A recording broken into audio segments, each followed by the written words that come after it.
As the sun is starting to rise, we're getting a good look at what we're seeing outside. Ice, this coating everything, cars, trees, the roads, and that's what's making it especially dangerous for drivers out there. The owner tells us the winds were so strong that it picked up wooden planks and speared them into the ground. It's been a dramatic morning at Monroe Regional Airport after Monroe police say a bomb threat note was found on an airplane that was en route from Dallas-Fort Worth.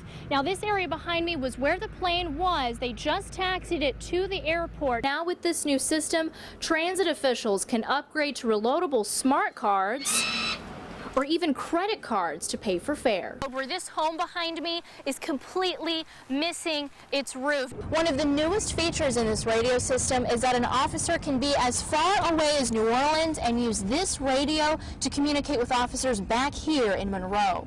Well, David, it still looks the same as yesterday. The whole front of the store was ripped right off when those storms came through on Saturday afternoon. There's actually still debris that's sitting in the parking lot right now, so use caution when you're navigating through these parts of Monroe. The Better Business Bureau says if these people come to your door, do not let them into your home, and if you can, try to snap a picture of the suspects or their vehicle before they leave. We spent most of yesterday trekking through Monroe and West Monroe to survey the damage. Today, we were in Union and Lincoln parishes. Here's a look at what we saw. It just pushed us into the turning lane, and I almost boo-booed on myself. Snow, ice. A dicey combination on the roads early Tuesday. I've done seen two in the ditch already being pulled out. Snow blankets parishes south of Interstate 20. 165 south of Columbia shut down Tuesday morning. We started having trouble on the hill here, and cars couldn't get up it. Having trouble coming down, so we just had to shut it down. Transportation crews are in full force alongside local and state police to clear roads and help drivers. We've had a few weather-related crashes, really in Franklin, Tensall, and Caldwell, where that's been the most ice. Many taking it slow on the roads. It was a big patch of ice we hit, and it scared the living daylights out of me. Very slow and very careful, so you don't hit nobody, and hopefully nobody hits us. Others, not so much. Probably close to 20 wrecks, 18 so far, driving too fast. People just, you got to slow down driving this kind of weather. You might be the best driver in the world, but the one driving to you might not be. Don't slam on your brakes.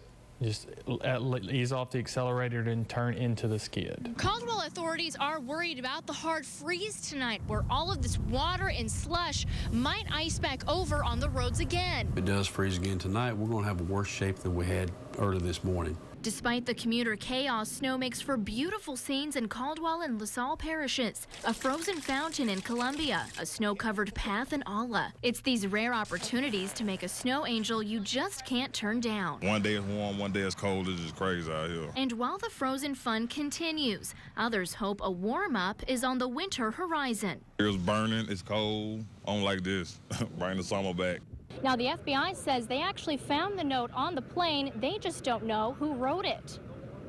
Just after 10 this morning, Monroe Regional Airport officials say the FAA alerted them to a bomb threat note found aboard American Eagle Flight 3648 from Dallas. The call came in while the plane was still in the air. It landed safely around its scheduled arrival at 10:30. The plane was then isolated on the east side of the field, with the passengers still inside. A little unnerving that they left us on the plane if there was something going on. I would have preferred to have gotten off the plane. The airport was also immediately shut down, with response crews on the scene, including the FBI, state police, and Homeland Security. All the training that we have, it was actually demonstrated today, and it paid off well for us.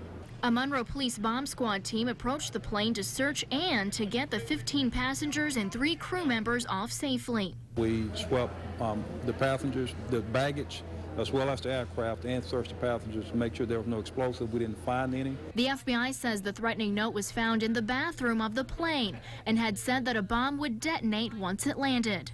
Passengers on the plane say they didn't even know anything was wrong until the plane reached the ground.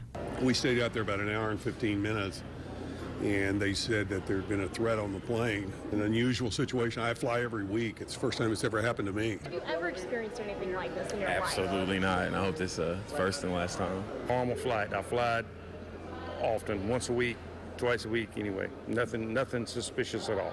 Police say once the passengers were taken off the plane, the FBI interviewed them for about an hour and a half, even getting handwriting samples for analysis. Police tell us all passengers were released and no one has been arrested. Earlier, incoming flights were diverted to Jackson and Shreveport, causing headaches for dozens of other travelers. I just want to get to Dallas and catch my flight to Germany to see my grandchildren. Just frustrating, hoping I can get home in time for my girls' chorus concert. Officials say the Monroe Airport is back open for all flights. Now, Monroe and Dallas weren't the only places this plane was at today. The FBI says the plane started the day in Springfield, Illinois. Many folks in Rayville tell us they've been having to buy bottled water because they don't trust what's coming out of their faucet. Residents say it's been a back and forth battle with the town in trying to find answers to their water woes. Every morning, Rayville resident Sarah Jacobs says she wakes up to this. I refuse to drink this now. Jacobs brought us into her home to show us what the water coming out of her faucet looks like every day. And now I don't even want to take a shower. This is ridiculous. This is absolutely ridiculous. And on a daily basis. On a daily basis. But she's not the only one who feels this way. Our water has been really dark, almost black when you drain. We can't drink it. We cannot wash clothes in it. A couple weeks ago, I'd actually gotten sick. The water complaints come from homes using the town's water. It's ridiculous to have to spend money when you have water there that you're already paying for. Rayville Mayor Harry Lewis says the brown water can be blamed on old cast iron piping. Anytime the pressure change within the cast iron pipe, there's a possibility that we're going to have brown water. The town received millions in loan and grant money from the USDA for water improvements, but many residents we spoke to say they're not seeing the progress. I don't buy the old pipe theory. I just can't see it because everything that we have on that end of town is all new pipe. We toured the new wastewater treatment plant. The mayor says that's phase one of the $6 million grant loan from the government. $3 million was already spent upgrading the transmission lines in town from cast iron to PVC pipes. The mayor says in 90 days, phase two will focus on the main lines, the big pipes in town. Phase three will replace fire hydrants and upgrade the water meters to automatic, which the mayor says will make them more accurate. So it's not an overnight process, but I totally understand the concerns of the citizen. The mayor says this is something many small towns deal with. Your infrastructure just deteriorated to the point where you can't rehab it, you have to replace it. It's a little too late. Too little, too late. You know, I think that he should have come out about it a lot sooner, told everybody what was going on and what to look out for. And residents like Jacobs are wondering how they can cope with the brown water in the meantime. There's nothing I can do. I mean, I swear I'm gonna have to bathe.